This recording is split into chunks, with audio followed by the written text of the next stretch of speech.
These are some stretches for hamstrings, starting with pike, with straight legs, reaching for the floor. You can also reach behind you. Other options are crossing legs, reaching down for the floor to stretch out the back hamstring of the back leg. You can also go to floor, reaching forward. You can do point or flex. Each stretch should be held for about 30 to 60 seconds.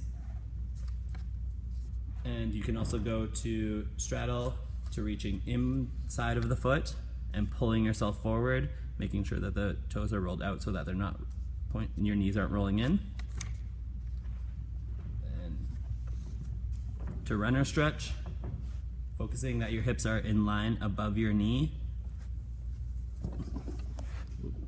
You're reaching forward. You can also go to straight-legged runner stretch, where both legs are straight, create a better stretch through the hamstring. You can also go onto a box with runner stretch and do PNF stretching, where you'll push down for 5 seconds and then relax and let yourself sink down for 5 seconds, and then pushing down again into the box, driving that heel to the floor. And you should do each for push for 5 seconds, hold for 5 seconds, about 5 times. The next one we do laying on our back. One leg up, your opposite hand will reach above, grabbing onto your ankle so it pulls above. You can also grab onto the toe. You can either point or flex the foot, but each should be held for about 30 seconds. You can also straighten the bottom leg so that and driving that bottom foot into the floor to work onto that heel stretch position. All right. The next one we'll be doing in partner stretching. One foot up. You want to be on the same side that the leg is up, grabbing onto the ankle. Other hand will be above the knee, making sure that the hip isn't rolling out as you push up. Pushing up as high as you can. From there, they can do PNF stretching as well, driving the heel down and you resist against them. And then as they relax, you drive up a little bit higher, making sure that the kids are very vocal about where they are, their range of flexibility is. Well, what will often happen is as they push down, they'll lift the hips off the wall, or they'll try to like reach on the wall and bend the bottom knee. And the bottom knee should stay straight and the pelvis still touching. So the goal is to stretch the hamstrings, and it's not about how high, it's just that they stretch the hamstrings. So pushing down and then letting the partner lift, and then pushing down and let the partner lift. And it takes a little bit of technique, so they can just work on the partner position and stretch until they're ready to do more. Yeah. Also watch that this bottom foot is not turned out. That will happen, yeah. I think that's hamstring. Yeah, that's hamstrings. All right, these are some stretches for the the hip flexor, sorry. Yeah. So first one, into lunge, driving your hips forward. You can also put your hands on your hips, or if they're younger kids, hands on the floor to help balance. Watch that their hips aren't turning out in the lunge. You can do one hand on the floor, grabbing behind you, so it should be opposite hand and foot forward. Grab that heel to get a better stretch through that hip. You can also move back and putting that back foot on a box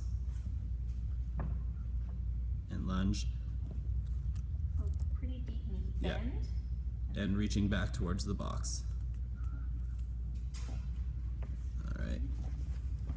Another one you can do laying on the stomach. You're going to reach one hand back, grabbing onto the foot, try and pull in it, driving it towards your butt. And make sure to do each leg.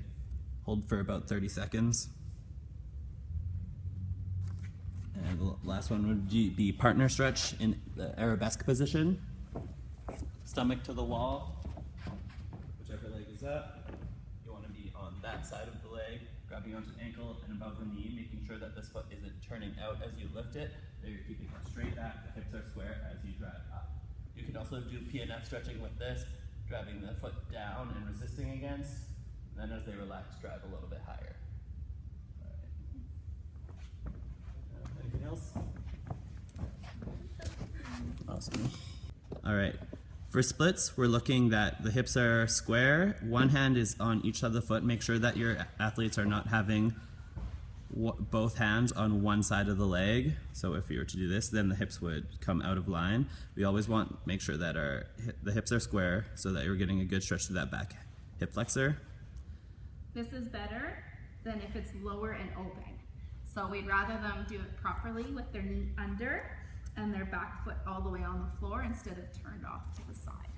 Yeah. So better technique over distance down to the ground. Yeah. As your athletes get their splits fully down on the floor with hip square, we can start to raise the front foot. We want the support under the knee so that the knee is not fully suspended in the air. You can also reach forward and backwards with these splits, and also do the same thing for overstretch, but with the back knee on the height. And same thing. Same thing, you can reach forward, reach back, and no hands if you would like to. All right. These are shoulder stretches. Starting for little kids, they should be able to grab onto their elbows so that they're shoulder width apart, putting the elbows onto a box and pushing the shoulders down to a floor. From there, you can move to the dog stretch, armpits pushing down to the floor. You can then go up onto the fingertips to create a better stretch. Once the kids can comfortably do that, you can move on to a height, pushing here. You can also do P and F stretching, so pushing your palms down into the box and then relaxing and go further, then push your palms down. Each one should be held for about 5 seconds. Push for 5, relax for 5, about 5 times. All right. From there, you can do elbow stretching, pulling your elbow behind the head.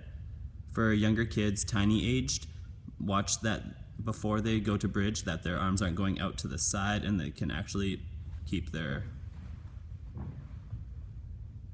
elbow pulling back behind the head. Next stretch you can do to the side, reaching your hands behind you. Try and keep the pinkies close together and just sinking as deeply as you can. You can also go against the wall, palms against the wall, pushing your shoulders down to the floor. This can also be a PNF stretch. All right. Next would be partner stretches.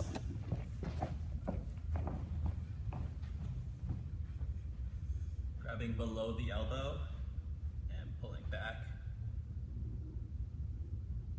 You can also swoop your arms through. Yeah, all the way and around me. Here? Yeah, yeah, yeah. Like that? The other way. Come through. Oh, Yeah, there we there. go. Yeah. There we go. Yeah. Yeah. Or with bent arms at the elbows. They need to communicate and say when they feel the stretch. That's good. Okay. And the last one. Pulling up.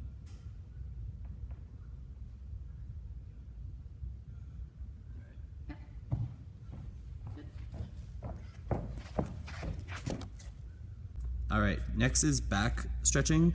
A lot of it is bridges, but for kids under the age of 6, we need to make sure that they are able to do the prerequisites to hold a bridge.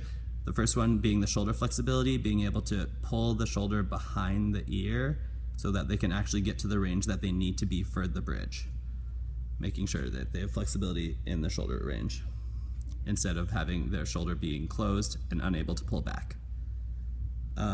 Other prerequisites are in a seal position, being able to hold your arms pushed to a straight armed position from here. If the kids are unable to hold their arms straight and they're back in an arched position, they're unlikely to be able to hold the bridge. Other things you should watch for is keeping the feet together.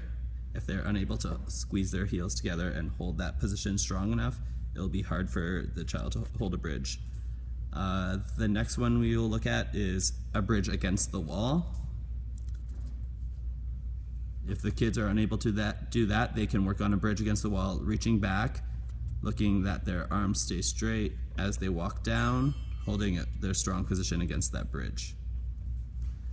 If they are unable to do these, they can also work on bridges on a ball. So an assisted bridge where their back is supported and they're just working on reaching back towards the floor. They can rock back to push into that bridge position, back and forth. All right. Once child is able to hold a strong bridge with their feet together and their shoulders stacked on top of their hands, you can move their feet up onto a height. The feet on the height is a good assisted bridge because it takes the weight off of the lower back, but it does put more weight on the arms. And the lift up for the upper body, for most kids that from this position, they may need help because the bridge will help with the low back, but they may lack the shoulder flexibility. And so this is supposed to help them with the back, but they may not have the strength. So you have to be careful that this is very, very hard physically to push their head off the ground and straighten their arms until they're strong enough. And that's where this one you'll have to use with caution. So the ideal bridge is open shoulders, feet together, and actually chin neutral. Eyes can be towards the hands or to the back wall. Once kids can comfortably hold that position, they can start dropping their hips down, sitting into the box to create a better stretch and pushing forward. Do that one. You can also do that against the wall. So from that bridge, sit your butt, bending your knees, pushing your butt towards the wall, and then pushing back up. This will create a better stretch through the back and shoulders.